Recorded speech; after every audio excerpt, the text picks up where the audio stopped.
علی علی حق ہے، علی حق ہے، علی حق ہے، علی علی جدھر حق ہے ادھر مولا، جدھر حق ہے ادھر مولا، جدھر مولا ادھر حق ہے۔ کل میں نے وعدہ کیا تھا نخودکی کے واقعے کے سنانے کا کہ فرمایا جس کی شکم میں حرام کا لقمہ چلا جائے اس کا کیا ہوتا ہے، دل مردہ ہو جاتا ہے، پھر اس پہ کبھی بھی نہ قرآن کا اثر ہوتا ہے نہ فرمان معصوم کا اثر ہوتا ہے۔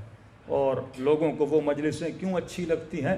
کیونکہ ان مجلسوں میں نفس کو ٹوکا نہیں جاتا۔ کل میں نے بتایا نا آپ کو کہ اگر جس مجلس میں نفس کو ٹوکا جائے تو ظاہر انسان کو پسند نہیں ہوتا کوئی اس کو ٹوکے۔ معصوم فرماتے ہیں کہ اللہ رحمت کرے اس بندے پر جو اپنی زندگی میں دوسروں کے عیبوں کو تلاش نہیں کرتا بلکہ پوری کوشش یہ کرتا ہے کہ اپنے عیبوں کو تلاش کرے۔ لیکن ہمارے ہاں برعکس، ہم لوگوں کے عیوب کو تلاش کرتے رہتے ہیں لیکن اپنے عیبوں کو تلاش نہیں کرتے۔ آغا نخودکی نے تقریر کی، سرکاری ملازم تھا، اس نے تقریر سنی اور جب گھر گیا تو بیٹے کو کہا کہ آج کے بعد میں حرام کی نوکری چھوڑ دوں گا، یہ سرکاری گاڑی، یہ پیٹرول ویٹرول، شاہ بڑا ظالم ہے، میں شاہ کا ساتھ دینا نہیں چاہتا۔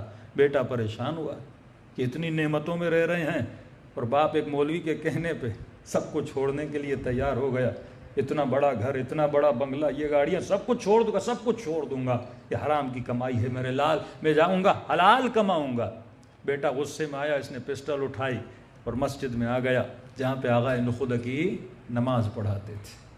نماز سے باہر نکلے، یہ چھپ چھپ کے ان کے پیچھے گیا کہ کسی بند گلی میں جا کے قبلہ کو گولی مار دوں کہ نہ یہ رہیں گے نہ ہمارے باپ کو کوئی نصیحت کرنے والا رہے گا۔ تو ان کا پیچھا کیا اور کرتے کرتے جب اپنے گھر کی گلی میں پہنچے، یہ باہر نکل کر گولی مارنے ہی والے تھے تو آغا نخودکی نے وہیں سے آواز دی، میرے لال تو علی کا چاہنے والا ہے، علی والے پیچھے سے نہیں مارتے، میرے آگے آ جا، مارنا ہے تو آگے آ کر مار۔ یہ پریشان ہوا، کہتا جیسے میں نے دیکھا یہ جملہ ظاہر کیا تو وہ تو مجھے دیکھ نہیں رہے تھے، میں تو پیچھے چھپا ہوا تھا، اور ایسے ان کی آواز کی میرے اوپر دہشت طاری ہوئی کہ میرا بدن کانپنے لگا۔ کہ میں نے آغا خامنئی کا جملہ آپ کو بتایا تھا نا کہ جب چھوٹے سے بچے نے کہا کہ قبلہ دنیا آپ سے کیوں ڈرتی ہے، تو آغا خامنئی نے کیا جواب دیا؟ یہ نہیں کہا کہ ہمارے میزائلوں کی وجہ سے ڈرتی ہے، یہ نہیں کہا کہ ہم نے بڑا انقلاب لایا ہے اس لیے ڈرتی ہے، یہ نہیں کہا کہ بیٹا میں نماز تہجد پڑھتا ہوں دنیا اس لیے ڈرتی ہے۔ سمپل سا جواب دیا کہ میرے لال کیونکہ ہم خدا سے ڈرتے ہیں، دنیا ہم سے ڈرتی ہے۔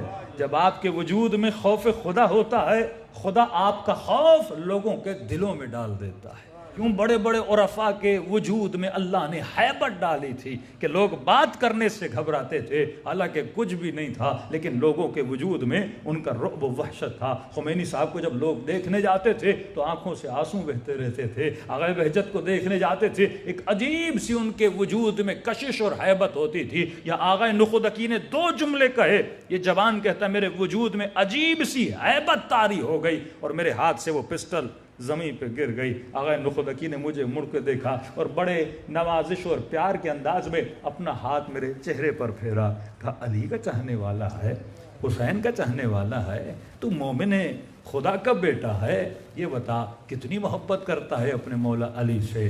میں نے کہا کہ بہت محبت کرتا ہوں۔ کہ کبھی تمنا ہوئی کہ علی کی زیارت ہو؟ تو میں نے کہا کس کی تمنا نہیں ہوگی کہ مولا کی زیارت کرے؟ کہ اپنا ہاتھ مجھے دے۔ کہ ہاتھ میں نے آگے بڑھایا، کہ اپنی آنکھوں کو بند کر۔ کہ میں نے آنکھوں کو بند کیا، 2 لحظے نہیں گزرے، لمحے نہیں گزرے، کہ پھر اپنی آنکھوں کو کھول۔ یہاں میں نے اپنی آنکھوں کو کھولا اور میں نے کیا دیکھا؟ میں علی مولا کی زری کے سامنے کھڑا ہوا۔ اللہ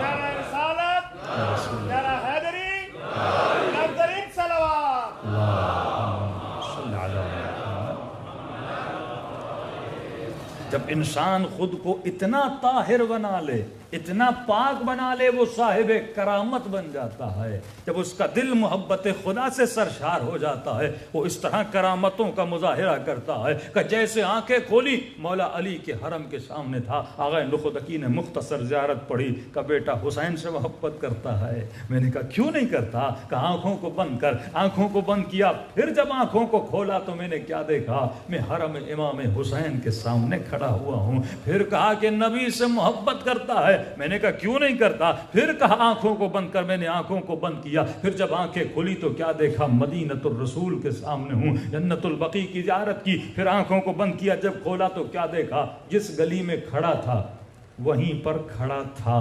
قبلہ نے کہا یہ بتا مال چاہیے یا یہ سب کچھ چاہیے؟ دنیا کی لذتیں محدود ہیں. اگر یہ مقامات چاہتا ہے میرے لال تو وہ سب کچھ چھوڑنا پڑے گا. اور بعد میں یہ آغا نخودکی کا بہترین شاگردوں میں سے ایک شاگرد بنا جس نے ولایت عملی پہ عمل کیا اور اس کی دنیا بھی بنی اس کی آخرت بھی بنی. تو اے انسان یہ شکم بڑی اہمیت کی حامل ہے. اگر ایک لقمہ حرام کا چلا جائے، میں نے بتایا آج مارکیٹوں میں چھوٹے سے چھوٹے چاکلیٹ اور چنگم پہ بھی کیا ڈالا جاتا ہے؟ اینیمل فیٹ ڈالا جاتا ہے، جس کا میں نے آپ کو حوالہ بھی دیا تھا کہ گوگل میں جس لکھ لیں حلال ای کوڈز، اور جو بھی پروڈکٹ لیں اس کو نیچے سے چیک کیا کریں کہ یہ حلال ہے یا حرام ہے. علی علی حق ہے، علی حق ہے، علی حق ہے، علی علی جدھر حق ہے ادھر مولا، جدھر حق ہے ادھر مولا، جدھر مولا ادھر حق.